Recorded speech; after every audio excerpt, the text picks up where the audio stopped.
But up against his opponent here in the bottom left for the Afrika Freaks, it's TY. Oh, that was a long one. And in the top right, from Team NB, it's Bunny. So yeah, TY brings a very, very strong TVT rating on his own shoulders, but Bunny, I think, will not be overlooked by TY. I don't think either of these opponents are going to go into this going like, this is an easy win. I'm not even going to worry about it. Both of these players have some very, very strong results over not only their careers, but definitely very recently, showing their potency in the matchup. But we're on Oxide for game number 1.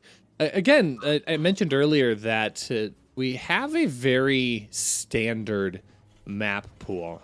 We've seen as of late more maps that have been more innovative, maybe I'll call it, adding in some new mechanics, different mechanics for sure than what we've seen in the last couple of years. But I think over the past few years, this is probably one of the more standard map pools that we are playing with. We have a bit of a pause, so we'll come back to us very quickly, FireBird.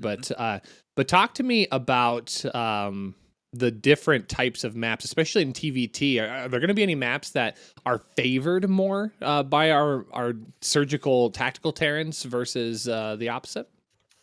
I think if you're looking at maps that players will favor, definitely in TVT, Oxide and 2000 Atmospheres are two of the most standard maps in the pool.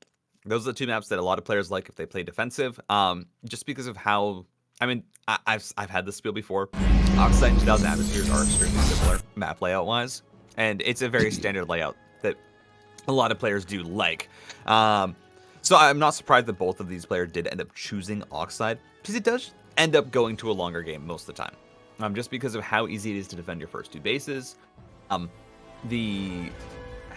easy it is to defend, and also how easy it is to attack from multiple angles onto the third bases means that there's a lot of back and forth on this map, despite how big it is, but it usually does end up going into that macro game. So I'm not surprised to see both of them choose Oxide. I think if either of them lose, I mean, what's the last map?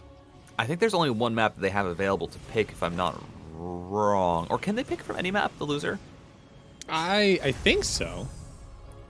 I think so.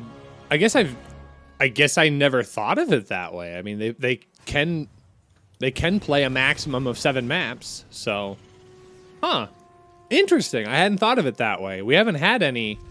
Have we had any repeats today? I was trying to think. I think at one point there was a repeat. I'm trying to remember, because if you can repeat maps, I think that if TY loses, it's probably 2000 Atmospheres. If Bunny loses, it is definitely going to be Romanticide, because Bunny's TVT on Romanticide actually is killer. I've seen him in his series versus Maru, where he kind of made Maru look a little bit silly in a TVT on that map. So I definitely feel like if Bunny loses, that's going to be the map of choice. If you can do repeats, which I think you can. If it's in the losers map. That's cool. That's cool. I hadn't ever thought of it that way. Do you have a nice bit of Reaper micro here by Bunny, trying to get some good damage off the top of the economy here of TY, and picking up 3 workers for the cost of 2 Reapers. It's not a terrible exchange. I think if anything, it creates a little bit of chaos in TY's base, so now TY has to take a little bit of his time, refocus himself, get everything reorganized once again. So the head-to-head like mineral loss probably favors TY just a tiny bit, but little victories mentally add up over the course of the game. Yeah, and it's always nice just to get those few worker kills, because you already see Bunny here. Going to be 28 to 24 on the worker count, so it's just a slight little advantage in TVT. Those slight little advantages matter a lot, because of course in the mirror matchup, this is one where if you're just mispositioned a little bit with your army, it can end up costing you the game, even if you're ahead. If they catch you out of position, if TY gets a siege on Bunny's army when he's not looking, that can just, blow everything up. It's how volatile this matchup is. So those small advantages really do count. TY going to come in here with a little bit of a drop. It's a bit of a mismatch of units. 2 Marines, a Widowmine, and a Hellion, trying to see what damage they can get done. Already getting 3 workers, and that's going to even up the worker count, but should be pushed back right after that as two Reapers try and find their way into the main. And TY here actually going to be able to get a decent amount of damage. 6 workers go down, and that's more than I think I initially thought. The Reapers as well still pushing through, going to be able to get 7, 8. Wow. Yeah, the Bunny took a lot of time to try and clean that up. So losing 8 workers is a big loss here for Bunny. And Bunny's about to lose that as well. Oh, he's not able to reciprocate the damage in full force out across the map. He will pick off a few workers. So I think overall, total-wise, I think both players are now down 8 workers, but this is kind of a little bit of a slugfest. Both players taking minimal amounts of units and trying to deal some good damage out across the map. This is pretty scrappy, game number 1. Yeah, it's like the most calculated, scrappy game you'll ever see, where TY moves in with this just mismatch of units and says, you know what, I'm going to get as many worker kills as I can while the Reapers go into the main. Then Bunny says, but while you're doing that, I have a medevac across the map, and then they both end up killing the exact same amount of workers, and we're back to even. So it's just, again, TVT, it's great. It's a great matchup. You get stuff like this that happens, and now you have both players getting into Ravens, getting into their third bases, and tanks as well. Bunny is going to be the one who's going to try and push, though. Yeah, he definitely wants to keep the aggression on. He's going to keep an eye on that third base location and maybe use that high ground vision to get a tank sieged up, and that's exactly what's going to be the case.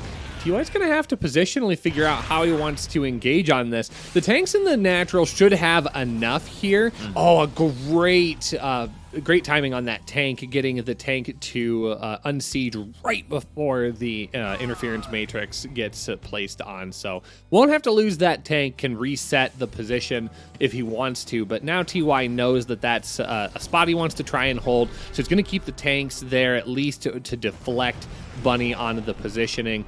But this seems to be another situation that Bunny wants to force the issue on, using that interference matrix to disable that tank. And suddenly, again, this is still a very scrappy game. Both of these players don't want to leave the other one alone. They know what will happen if the other player is left to their own devices, and that's going to be big armies, lots of defense back at home, and just a long-form game that both of them will struggle to win. Bunny is going to be the first one to get his third base down onto location, but here comes a nice little bit of Raven harass. Not a lot of energy available, but we'll immediately get 2-3 workers down, and that is, of course, very, very worth. His 4 end up dying. The Ravens, well, one of them's going to die at the very least. One of them will be able to get on out, as the Vikings should be able to kill it off. One Viking does end up going down to the auto turret, but there we go. One Raven ends up dying for that. 5 workers, it's pretty worthwhile. I think the Ravens are usually valued a bit higher than that, though, just because of how much gas they cost and how much utility they have. But I did want to talk about something, because you're talking about the unsiege micro on tanks. And I feel like that's something that's only started happening in the past, I'd say the past 3-4 months, where Terrans have realized if an interference matrix is thrown out, if you unsiege your tank, if you press that unsiege button before it actually hits, the tank will fully unsiege even after it is matrixed. And that's just something you've seen a lot of Terrans just suddenly be very, very attentive about. It's super cool to see how the matchup is it's still even now, just learning new things and kind of getting better and better. That's probably one of the nicest things about the scene in general, is seeing the innovation continuing to grow. People are still finding ways to get better at the game, and that's not something that can be said about every single game and every single genre, for that example. So, or for that matter. So, having a lot of opportunities to see the game continue to evolve, it feels good. It feels good for a game that's approaching 11 years. Absolutely. Now, just looking at the build orders here, there are a few things to talk about as we get into both players having their third base. Of course, Bunny has had his established for longer. However, Bunny, I don't know, is only just now putting down his first 2 engineering bays, so his +1 upgrades are going to be a lot farther behind TY's. TY already has his almost done. Bunny will just be starting his up now. That's going to be a pretty big difference, because that means that Bunny can't really continue to push across this map. You can still, of course, trade being down +1, but in the long run, it's not efficient to do so. At the same time, TY, now that he's established the third base, going to be having his 2-2 coming up soon as well with the armory, and both players going to be prioritizing this air army. Yeah, I think you brought something up that's very, very important here. TY has been playing very, very passively in this game number 1. Up other than the initial harassment at the beginning. But he's been laying very back, trying to get this third base secured. I wouldn't be surprised to see him start ramping up the pressure here now that his 1-1 is complete. This Liberator is going to get a lot of good damage. There's nothing back at home to really deal with that. So the gas is taken care of. They're going to lose a few of those Marines as well, but TY should be able to start getting aggressive here. He might be starting to click on bio units and going, wait a minute, you aren't 1-1 yet. You're still 0-0, and I have an opportunity. So tanks are going to be caught out onto the map. TY really taking it to Bunny right now. Bunny's out of position. He doesn't have what he needs. He's behind on his attack, and suddenly TY is going to be in a spot where he could really capitalize on this. Yeah, you can see Bunny here has just this small force of 4 tanks out of position. Auto turrets are going to go down, though. There are Ravens with this army for Bunny, which means he'll trade a little bit better than he might have otherwise, but there comes the flank. TY cleans up all of the tanks for Bunny, who now only has 1 across the map, or sorry, 1 on his side of the map. And well, TY doesn't think that he can push the issue just yet. Is going to back up, but still, that's a great trade for TY. Swings the supply in his favor, and now is getting on work with his 2-2 upgrades, which again is just going to mean that he has this constant tempo advantage over Bunny. I think TY is playing very cautiously because he doesn't know when those +1s are going to turn on. So he doesn't want to overextend and then immediately get caught just like he caught his opponent. But a great tank volley really softens up that Marine force here. Bunny's going to have a defender's advantage in getting those units out across the map. So Bunny doesn't have that much that he needs to worry about.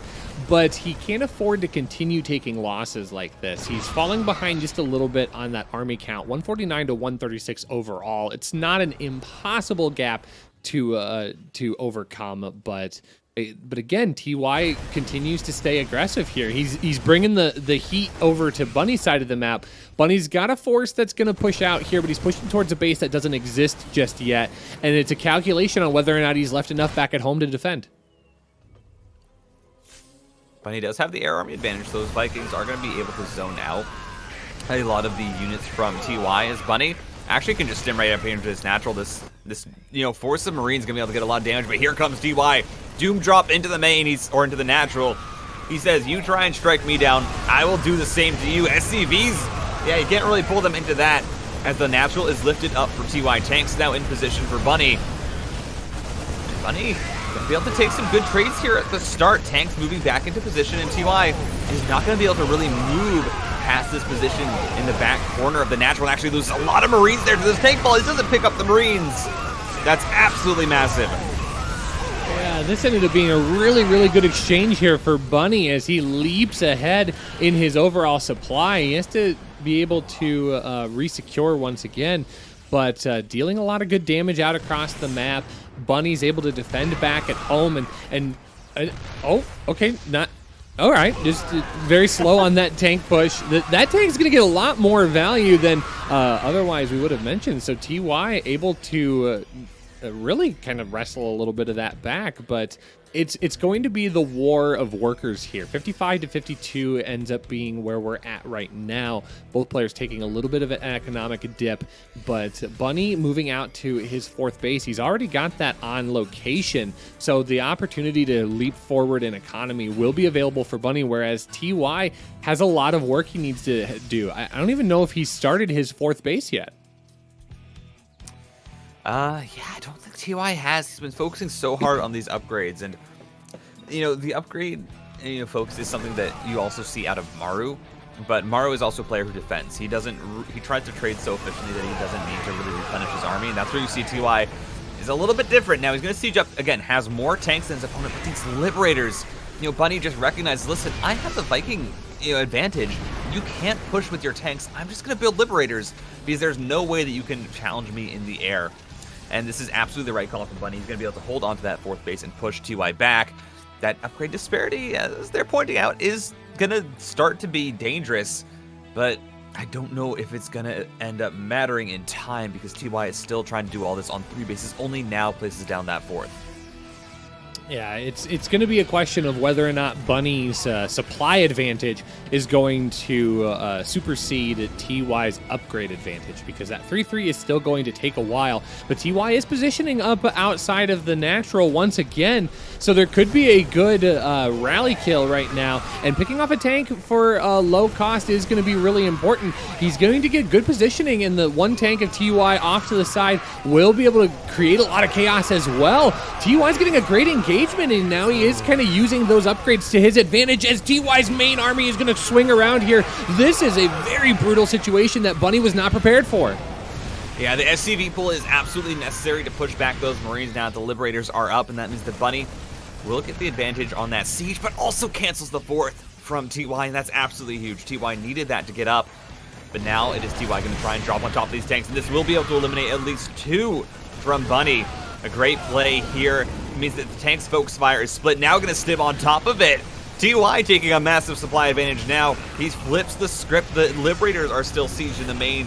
Bunny is trying to do things across the map, and it cannot happen. So many workers going down. We'll manage to clean up all the siege tanks finally of TY, though, with that siege. But now you have 3-3 coming through. TY, he's going to try and end the game here. He does not have a 4th. This is what he has for his army. Yeah, this is a very important moment here for TY. Bunny is plummeting in supply. Is he going to be able to hang on? I don't think so. The tanks are gone. The Vikings are not going to be very good against Marines only.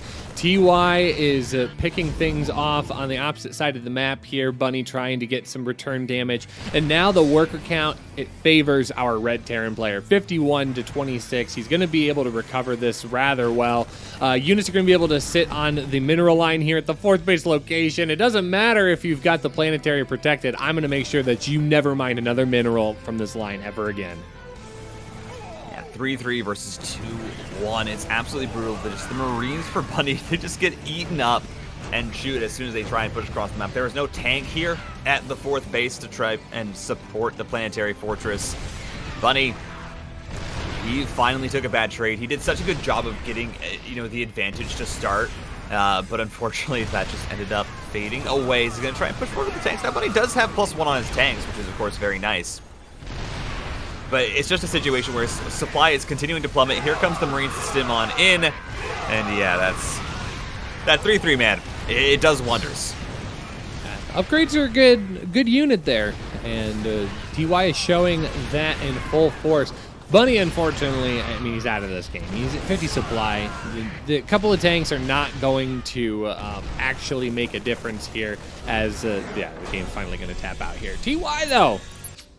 I was really betting on Romanticide. I thought he would go for it, but no, decides on Light Shade. So we'll have to see if this is just a map that Bunny feels more comfortable on macro-wise, or if it's because he has a specific build prepared for it. Knowing Bunny, he probably has some crazy builds up his sleeve that he's just can't really show. The cool thing about the World Team League is, because it's a team league, you end up getting players like SOS and like Bunny who have very specific build orders that they prepare and that they have, as timing attacks. But they can't really use them because you don't want to show those off when you're preparing them for a major tournament. Like especially with Maru having the World Finals coming up for DreamHack. You didn't see anything crazy out of it, and that's probably because he has a lot of builds that he doesn't want to show for something like that. You see it with like SOS is a player that's very cheesy, but a lot of his builds, if you know what they are, you can kind of counter them. But he just has so many that it's hard to really tell what he's doing. So he has to play more standard in the WTL than he would like, and that's kind of where you saw him falter against Rogue last week. I think Bunny kind of falls into that category, a little bit less so because his standard macro play is still good, but he certainly does have some interesting builds that he pulls out from time to time. And I think we're already getting a bit of an interesting build here. Bunny opting for double gas over TY, who's going to just sit on 1 gas so far. Kind of an interesting opening here. It seems like it might lean a little bit more aggressive, especially with the natural going down for TY rather quickly, and Bunny just taking a little bit more time. Bunny is putting a priority here on the tech buildings. That means he's going to have more units out a bit quicker. Usually it doesn't make that much of a difference because you see that Bunny does pull off the gas. So that does mean he's going to be trying to go for an expansion here. It's nothing crazy all in, like staying 6 workers on gas after your factory goes down. Usually you pull 3 or so workers off. after that. So he's just going to try and poke in with a bit more tech units than his opponent, see how much damage he can get done. This Reaper here actually could probably get a bit of work, but we'll just eventually hop out. Yeah, the wraparound was coming for TY, and Bunny didn't want to get pinched, so he's going to try and get out. Is he going to get out, though, is the question. The repair's trying to kick in here, but it's just dash to the end. Can TY intercept? Oh, the jukes! Oh, but the reinforcing Reaper here is going to be able to pick itself off. I don't know if Bunny's going to be able to clean this up, but this needs like Benny Hill music or something. TY. His micro is too perfect, and I think he gets away with this Reaper. I don't think Bunny catches him. TY gets the Reaper, gets out. He wins the trade, and Bunny, his micro was not up to snuff.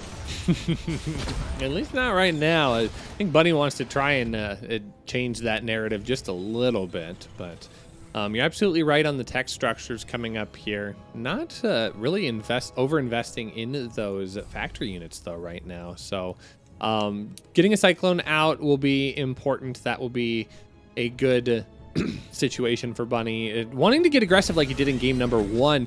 It doesn't seem like TY is kind of matching that same energy, though. Going into that very early third command center, keeping things a bit more macro-focused. That could be something for Bunny to capitalize on. Yeah, this could get a bit dangerous here for our red Afrika Freaks Terran. Because mind you, he has no factory units out. There's no tank, there's no Cyclone for TY. That just means that, you know, when this medevac comes across with the Marines, with the Cyclones, actually, it's going to be a double Cyclone drop. I really hope it's a double Cyclone drop from Bunny. I love 2 Cyclones and a medevac, just being able to pick off tanks and other such units. We'll have to see if that's it. More likely, it's going to be 4 Marines and the Cyclone in the medevac, just pushing out. And, ooh, Bunny wins the Reaper battle. He made up for it, but he still doesn't get the kill. TY is too good.